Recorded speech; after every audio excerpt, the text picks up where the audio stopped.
તો વિદ્યાર્થી મિત્રો, હવે આપણે વિદ્યુત ક્ષેત્રનો અભ્યાસ કરીશું કે દરેક વિદ્યુતભારની આસપાસના અમુક વિસ્તારમાં તેની અસરકારકતા વર્તાતી હોય છે. તે વિસ્તારને એનું વિદ્યુત ક્ષેત્ર કહેવામાં આવે છે.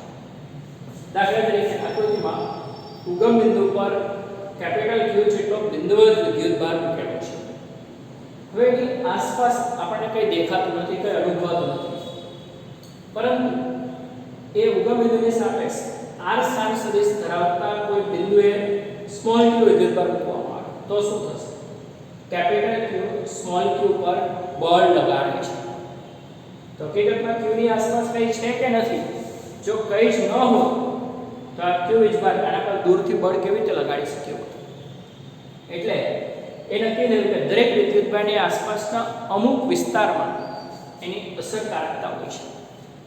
એ જે વિસ્તાર છે જેનું વિદ્યુત ક્ષેત્ર છે, પણ એ જોઈ શકાતું નથી ને અનુભવવા માટે બીજો વિદ્યુતભાર મૂકવામાં આવે છે. બીજો વિદ્યુતભાર મૂકશો તો એ બળ અનુભવશે. જો એ ઉગમ બિંદુનો વીજભાર આ વીજભાર પર દૂરથી જ બળ લગાડી શકે છે. એટલે અહીંયા જે બળ લાગે છે ક્ષેત્ર બળ છે. હકીકતમાં 11મા ધોરણમાં આપણે જ્યારે બળના પ્રાથમિક ખ્યાલો જોયા ત્યારે બળનો પ્રાથમિક ખ્યાલ સંપર્ક બળનો હતો. સંપર્કમાં આવીને બળ લગાડવાનો હતો. જ્યારે 3 બળો એવા છે જે દૂરથી પણ લાગે, વિસ્તારના બળો છે, જેને ક્ષેત્ર બળો કહેવામાં આવે છે. એમાં ગુરુત્વાકર્ષી બળ ગુરુત્વીય ક્ષેત્રને કારણે લાગે છે, એ દળને કારણે ઉદ્ભવે છે. બીજું વિદ્યુત બળ વિદ્યુત ક્ષેત્રને કારણે લાગે છે અને વિદ્યુત ભારને કારણે ઉદ્ભવે છે. ત્રીજું ચુંબકીય બળ, જે ચુંબકીય ક્ષેત્રને કારણે ઉદ્ભવે છે. એ ગતિમાન વિદ્યુત ભાર એટલે કે વિદ્યુત પ્રવાહને કારણે ઉદ્ભવે છે. અહીંયા આપણે વિદ્યુત ક્ષેત્રનો અભ્યાસ કરીશું જેનું મૂળ છે વિદ્યુત ભાર. તો યામક્ષના ઉગમ બિંદુ પર એક કેપિટલ Q વિદ્યુતભાર મૂકેલો છે. એનાથી r સ્થાન સદિશ ધરાવતા ધારો કે P બિંદુએ સ્મોલ q વિદ્યુતભાર મૂકવામાં આવે તો તરત જ એના પર બળ લાગશે. કે ઉગમ બિંદુ પર મૂકેલા કેપિટલ Q વિદ્યુતભારને કારણે r સ્થાન સદિશ ધરાવતા સ્મોલ q વિદ્યુતભાર પર લાગતું બળ સદિશ f r અંતરે છે k q q ના છેદમાં r2 r છે. તો શું આ બળ છે એને આપણે સીધું ક્ષેત્ર તરીકે લઈ શકીએ? આપણે આનું ક્ષેત્ર મેળવવાનું છે, યાદ રાખો. તો શું આ બળને આના ક્ષેત્ર તરીકે લઈ શકાય? તો એનો જવાબ છે ના. કારણ કે આ વિદ્યુતભારનું મૂલ્ય આપણે બમણું કરીએ, આ તો ખાલી આપણે ક્ષેત્ર અનુભવવા માટે મૂકેલો વિદ્યુતભાર છે. જો આ વિદ્યુતભારનું મૂલ્ય બમણું કરીએ તો આ બળ પણ બમણું થઈ જાય. આ વિદ્યુતભારનું મૂલ્ય 5મા ભાગનું કરીએ તો આ બળ પણ 5મા ભાગનું થઈ જાય. ક્ષેત્ર આપણે આનું લેવાનું છે, આધાર આના પર ઉભી રાખે છે. એટલે આ બળ જે રાશિ છે ને બેટરી ક્ષેત્ર તરીકે નહીં લઈ શકાય. જે બહારથી મૂકેલો વિદ્યુતભાર છે ને એને હટાવવો પડશે. એના માટે શું કરીએ? બંને બાજુ સ્મોલ q વડે ભાગીએ. અહીંયા સ્મોલ q ઉડી જશે, તો અહીંયા સદિશ f ના છેદમાં સ્મોલ q આવશે. તો આ જે રાશિ છે એ રાશિ કોના પર આધાર રાખે છે? તો આ વિદ્યુતભાર q સ્થાન સદિશ r પર આધાર રાખે છે. એટલે આ જે રાશિ છે એ સંપૂર્ણ રીતે આ કેપિટલ Q છે એના ક્ષેત્ર તરીકે ઓળખી શકાય છે. એને સદિશ E વડે દર્શાવવામાં આવે છે. અને બિંદુવત વિદ્યુતભાર છે. હવેથી યાદ રાખો, બિંદુવત વિદ્યુતભારનું વિદ્યુત ક્ષેત્ર એટલે kq ના છેદમાં r2 થશે. બિંદુવત વિદ્યુતભારનું વિદ્યુત ક્ષેત્ર kq ના છેદમાં r2 એટલે જે બિંદુવત વિદ્યુતભાર છે એના સમપ્રમાણમાં છે અને અંતરના વર્ગના વ્યસ્ત પ્રમાણમાં છે. એટલે અસમાન ક્ષેત્ર છે. વિદ્યુતભારથી દૂર જશો ને ક્ષેત્ર ઘટતું જશે, અંતર બમણું થશે તો ક્ષેત્ર ચોથા ભાગમાં થઈ જશે. તો આ બિંદુવત વિદ્યુતભારનું ક્ષેત્ર તમે દિશા કઈ છે? r કેરેક્ટર દિશા. અહીંયા r કેરેક્ટર સ્થાન સદિશ r ની દિશામાં છે. તો વિદ્યુત ક્ષેત્ર એટલે બળના છેદમાં વિદ્યુતભાર છે. વ્યાખ્યા આના પરથી કરી શકાય છે કે એકમ વિદ્યુતભાર પર લાગતું બળ. પણ વિદ્યુતભારો તો બે પ્રકારના છે, ધન વિદ્યુતભાર, ઋણ વિદ્યુતભાર. તો આપણે અહીંયા કયો લેશું? પહેલી વખત વિચારીએ છીએ, પછી એ ફાઇનલ લેશું. જો આ ઋણ વિદ્યુતભાર લેવામાં આવે તો અહીંયા એક માઈનસ નિશાની આવે. માઈનસ નિશાની આવે તો f અને e ની દિશા વિરુદ્ધ થઈ જાય. તો વધારાની એક માઈનસ નિશાની લેવી, વિરુદ્ધ દિશા લેવી એના કરતાં સમાન દિશા આવે તો આપણું શું જાય છે?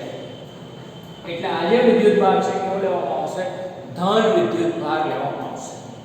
હવે બે પ્રકારના વિદ્યુતભાર કયા જેની પણ આપણે ઓળખ કરી દઈએ.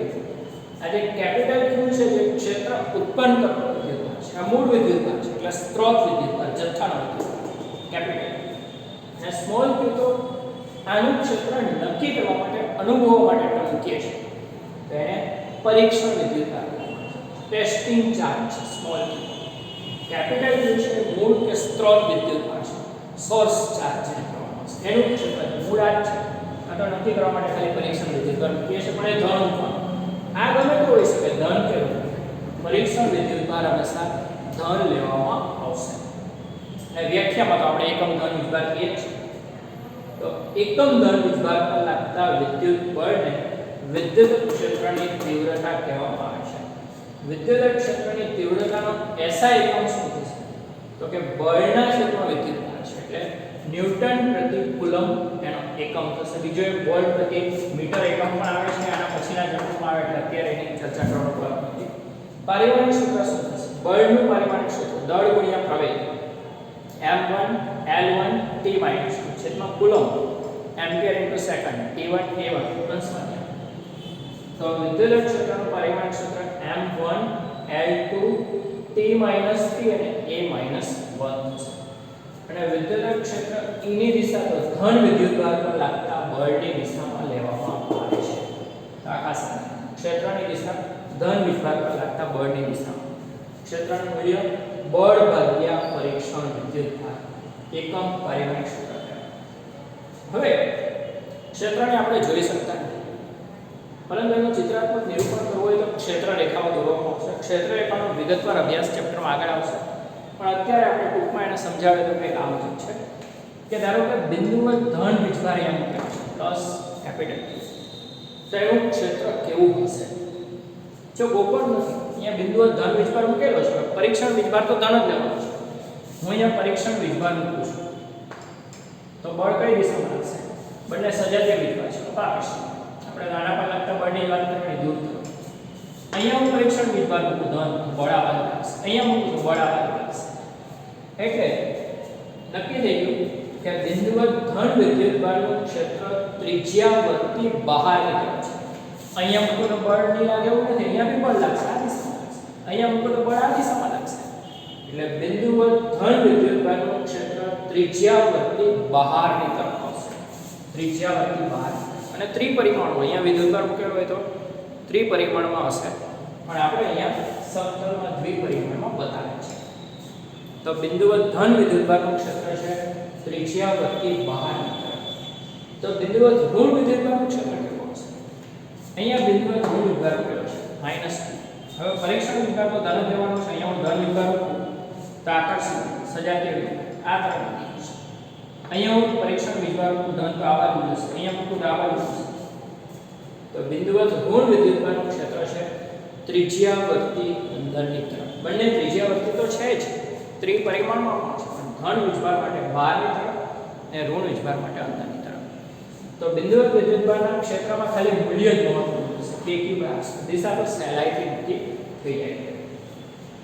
હવે ઘણી વખત એવું બને કે વિદ્યુતભારના ક્ષેત્ર પણ આપણે તમને એમ કહીએ કે આ બિંદુએ ક્ષેત્ર 5 ન્યૂટન પ્રતિ કુલમ્બ છે અને 2 કુલમ્બનો વીજભાર મૂકીએ તો બળ કેટલું લાગશે 10 ન્યૂટન. તો સદિશ F q એટલું સદિશ E પણ કહી શકાય. બંને સ્થાન સદિશ R સમાન છે. R સ્થાન સદિશ E1 અહીંયા દર્શાવે છે. હા હવે પરીક્ષણ વિદ્યુતભાર કેવો હોવો જોઈએ તો ધન હોવો જોઈએ તો નક્કી છે.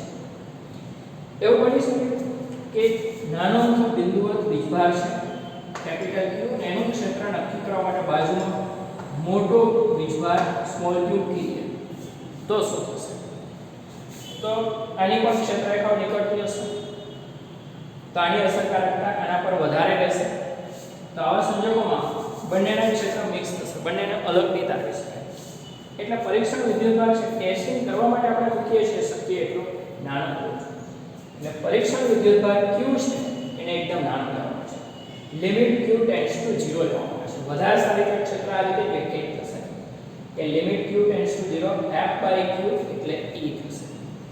હા ટેન્ડ્સ ટુ 0 છે પણ એની નાનામાં નાની કિંમત આપણે જાણીએ છીએ 1.6 10 - 19 કુલમ્બ છે.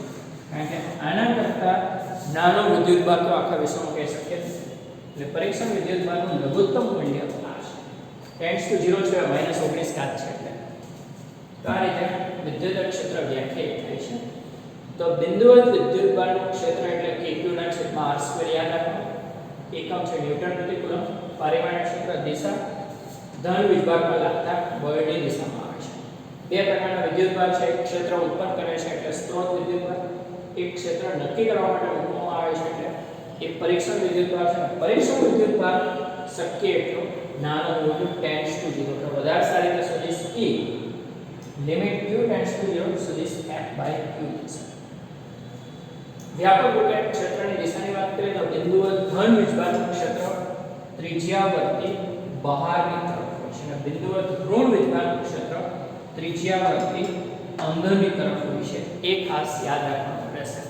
ત્રિપરિમાણોમાં પણ અહીંયા આપણે દ્વિપરિમાણોમાં દર્શાવે છે. તો ક્ષેત્ર એવી રાશિ છે કે જે બળ કેટલું લાગશે એ નક્કી કરશે. આપેલ બિંદુએ મૂકેલ આપેલ વિજભાર પર કેટલું બળ લાગશે એને આધારે નક્કી કરી શકાય છે. અને પરીક્ષણ વિજભાર ધન લે છે એટલે ક્ષેત્રની દિશા હંમેશા બળની દિશામાં જ રહેશે. તો એક બિંદુએ ધન વિજભારના ક્ષેત્રની વાત કરી. આ બિંદુએ છૂટાછવાયા ઘણા બધા વિદ્યુતભાર રહેલા હોય તો વિદ્યુતભારનું તંત્ર મળે. તો એનું પરિણામી ક્ષેત્ર મેળવવા માટે દરેકના ક્ષેત્રનો સદિશ સરવાળો કરવો પડે એટલે સંપાત કરવાનો સિદ્ધાંત છે. બળને લાગુ પડે છે બધા નિયમો, ક્ષેત્ર E ને પણ લાગુ પડે છે કારણ કે સદિશ રાશિ છે. Good bye.